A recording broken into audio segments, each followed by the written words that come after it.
जरा जोरात अजित दादा तुम आगे बढ़ो। राष्ट्रवादी काँग्रेस पार्टीचा धन्यवाद। त्यानंतर आदरणीय सुनील तटकरे साहेब यांचा सन्मान करण्यासाठी मी जिल्हाध्यक्ष बीडी बांगर साहेब यांना विनंती करतो की आपण आदरणीय खासदार सुनील तटकरे यांचा सन्मान करावा।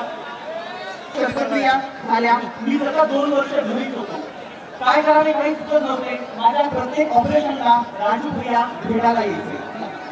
त्या काळात माझ्यावर डॉक्टर शारीरिक उपचार करायचे, मात्र माझ्या कुटुंबासोबत राजू भैया हा एकनाथ शिंदे साहेबांनी तुमच्यासाठी दिलाय। आपण जसं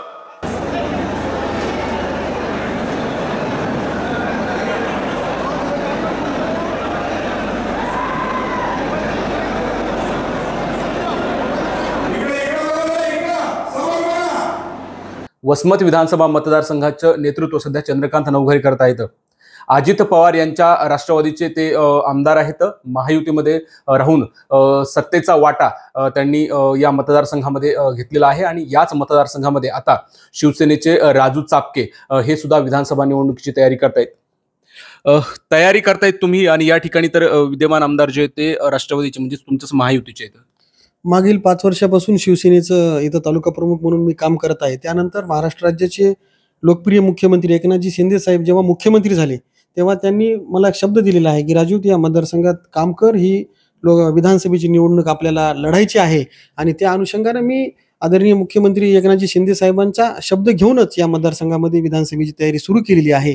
आणि निश्चित येत्या काळामध्ये आदरणीय मुख्यमंत्री एकनाथजी शिंदे साहेब मला विधानसभा निवडणूक लढवण्यासाठी नक्की संधी देतील। परंतु इथं जे आमदार आहेत ते अजित पवार यांच्या राष्ट्रवादीचे विद्यमान आमदार चंद्रकांत नवघरे हे तयारी करतायत। मग तुमचं कसा निभाव लागणार या महायुतीतला जर आपण विषय घेतला तर महायुतीतले ते घटक पक्ष म्हणून त्यांनी कधीही आम्हाला सोबत घेतलेलं नाही। कसल्याही प्रकारची चर्चा त्यांनी आमच्यासोबत केलेली नाही की महायुतीतले घटक पक्ष शिवसेना, भारतीय जनता पार्टी यांना कसल्याही प्रकारे त्यांनी विश्वासात घेतलेलं नाही। विकासाच्या कामामध्ये असो, कुठं उद्घाटनाचा साधा कार्यक्रम जरी असला तरी त्यांनी आम्हाला कुठं मानाचं पान तिथं दिलेलं नाही, गुलाल सुद्धा आमच्या कपाळाला कधी लावलेला नाही। अशा सर्व गोष्टी असताना आणि त्यांचं सगळ्यात महत्त्वाचं काम म्हणजे त्यांनी मुंबईला गेलं की अजितदादा आणि मतदारसंघात आलं की शरद पवार साहेब, अशी त्यांची भूमिका होती। त्यांची संभ्रमावस्था त्यांच्याच गुरूंनी कुठेतरी खोडून काढल्यासारखं दिसतंय। जे 5 वर्ष सतत एकमेकाच्या मांडीला मांडी लावून प्रत्येक उद्घाटनामध्ये त्यांचे बोर्डावर सुद्धा दोघांची नाव आहेत, वरी त्यांच्या गुरुचं आणि खाली त्यांचं नाव। आणि अशा ठिकाणी आज ते कुठेतरी म्हणतात की आम्हाला एकमेकाच्या विरोधात लढायचे, ही कुठेतरी नुरा कुस्ती आहे, ही कुठेतरी मॅनेज कार्यक्रम आहे। हे सर्व मतदारसंघातील जनता भलीभाती जाणती आहे, ते सर्व जनतेला माहीत आहे की हा यांचा काय घोळ आहे ते। त्याच्यामुळं जनतेनं यांना अगोदरच विधानसभेच्या परीक्षेमध्ये मागच्या 2-3 वर्षापूर्वी त्यांना नापास केलेलं आहे। त्यामुळे निश्चित ही विधानसभेची निवडणूक मी शिवसेनेच्या माध्यमातून लढवणार आहे। चंद्रकांत नवघरे हे तुमच्यासोबत संवाद साधत नाहीत, विकास कामात बोलत नाही तुम्ही सांगताय, तर या विषयावर काही सीएम साहेबांशी बोललात का? अगोदरचा काय अनुभव कसा काय त्यांच्याशी काय बोलणं झालं? या बाबतीमध्ये आदरणीय मुख्यमंत्री महोदयांना आम्ही वारंवार या गोष्टी सांगितलेल्या आहेत। मागच्या लोकसभेच्या निवडणुकीत सुद्धा इथले आमदार नवघरे साहेबांनी कसल्याही प्रकारचं महायुतीच्या उमेदवाराचं काम केलेलं नाही। उलट मी तर म्हणेन की त्यांनी विरोधात काम केलं। त्यांच्यासोबत कुठेतरी मतदारसंघात फिरत असताना माजी खासदार हेमंत पाटील यांच्यावर टीका करण्याशिवाय त्यांनी दुसरं कुठलंही काम केलेलं नाही, हे मी या ठिकाणी आपल्याकडं प्रकर्षानं सांगतो। आणि ह्या गोष्टी आदरणीय मुख्यमंत्री महोदयांना चांगल्या प्रकारे माहिती आहेत। आमच्या पक्षाचे संपर्क प्रमुख असतील, आमचे जिल्हा प्रमुख असतील, आदरणीय संतोष बांगर साहेब आहेत, आनंदराव जाधव साहेब आहेत, यांच्या कानावर सुद्धा या गोष्टी आहेत।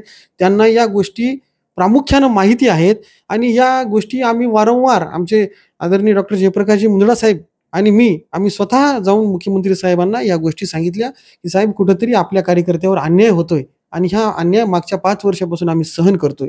या गोष्टीला कुठेतरी आता थारा आपण देणं बंद करावं। आपल्या कार्यकर्त्यांची कुठेतरी कुचंबना होती, मग ते मार्केट कमिटी असो, पूर्ण आपल्या परभणी जिल्हा मध्यवर्ती सहकारी बँक असो किंवा मग पूर्ण सहकारी साखर कारखाना असो, यांच्या माध्यमातून आमच्या शिवसैनिकांची आणि त्यासोबतच भारतीय जनता पार्टीच्या कार्यकर्त्यांचे काही वेगळे हाल नाहीत, आमच्यासारखे त्यांचे हाल आहेत। या बाबतीमध्ये आम्ही बऱ्याच वेळेस आदरणीय मुख्यमंत्री साहेबांना या गोष्टी कानावर घातलेल्या आहेत। जर महायुतीकडनं आमदार नवघरे यांना उमेदवारी दिली तर शिवसेनेची काय भूमिका असणार इथल्याच्या?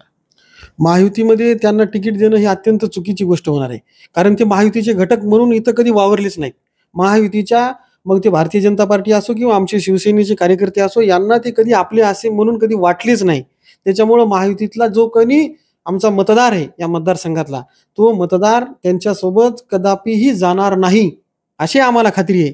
आणि या बाबतीमध्ये महायुतीचा जरी सर्वे झाला असेल तरी मला असं वाटतं की त्या सर्वेमध्ये सुद्धा ते 3-4 नंबरलाच गेलेले असतील. बरं. त्याच्यामुळं महायुतीनं जर एवढं असून सुद्धा जर त्यांना ही जागा सोडण्याचं त्यांनी जर काम केलं तर महायुती मला वाटते 288 पैकी 287 जागा लढवत आहे.